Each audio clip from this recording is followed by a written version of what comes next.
Is the semiconductor as a whole experiencing a cycle of shortage and oversupply? So with regards to the supply and demand, there's always a very careful balance in the industry. And we've always had cycles where, companies build lots of capacity and then they overbuild and demand slows. And so there's too much capacity. In this case, there is a large amount of capacity being built currently, but at the same time, demand is slowing down across the world due to energy and war and real estate issues. So across the world, demand is reducing. And so all these fabs are going to be completed and start coming online, and potentially the demand will not be there anymore.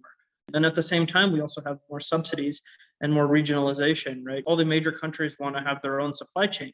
They want to not be global on their supply chain. They want to have security within their own borders. And the way they're achieving this is by subsidizing the industries, right? For example, Europe has passed about 40 billion euros of subsidies, and Japan about 30 billion. And the US just recently passed their $52 billion CHIPS Act. And then it has, billions of research as well. And then there's China's whose 5-year plan has shown, some analysis shows that it could be as much as $250 billion across subsidies and loans and tax benefits. And so all of this money is going to be funneled into building more and more fabs. The question is whether demand is going to stay low or if it revamp again, because we have many trends in the industry, right? Data centers and AI and 5G and automotive and IoT, all of these trends are growing so fast. But recently, over the last 6 months, we've had a big slowdown in business. It seems like this may be a longer term slowdown in demand. And if that's the case with all these fabs coming online and then subsidies being passed, and so even more fabs coming online, the industry could have a long-term cycle of oversupply in many areas. Not all areas like automotive, silicon carbide, and gallium nitride. Those will likely still stay undersupplied for a long time to come, but many other areas such as logic and 28 nanometer, 45 nanometer, 90 nanometer, these sorts of process nodes, they might start to, and memory, NAND especially, right, might be oversupplied for many years. And this would cause profits to fall significantly. And so I expect consolidation to occur as there's many companies today in some of these industries, and many will not be able to survive the financial hardship in oversupply.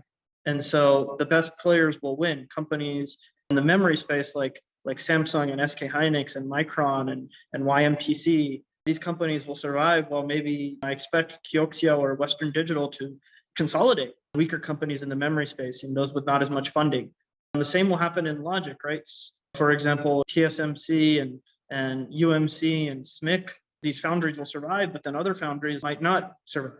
And so those who are weaker financially may not be able to survive, and they might need to be merged or bought up because of the weakness of an oversupply in the industry. And so many tier 3 foundries might have to consolidate into the stronger tier 2 and tier 1s, as there's a lot of competition and oversupply. The other point I wanted to bring up is with regards to the size of fabs, right? When companies were okay with sourcing all their semiconductors from one firm, and countries okay with sourcing all their semiconductors from, a few regions of the world, that was conducive to fabs being built to a very large size. 100,000 wafers a month was not unheard of, right? It's still a very normal thing. 100,000 wafer per month fab is significantly more efficient than 25,000 wafer per month fabs or 10,000 wafer per month fabs. In fact, our studies show that they're actually 30% more efficient, a 100,000 wafer per month fab than a 25,000 wafer per month fab. And if we're doing the regionalization, that likely means that companies will build a 25,000 wafer per month fab in Europe, in the US, in China, in Japan, in South Korea. All of these countries might build a 25,000 wafer per month fab instead of just 1 or 2 100,000 wafer per month fabs. And so the efficiency will be lower with these smaller fabs, which means there will need to be more equipment in each fab to support that level of output. And also consumables such as photoresist and sputter targets and raw wafers, some of them will increase commensurately as well, as there's more waste of chemicals such as CMP slurry and photoresist in small fabs than there is in very large fabs.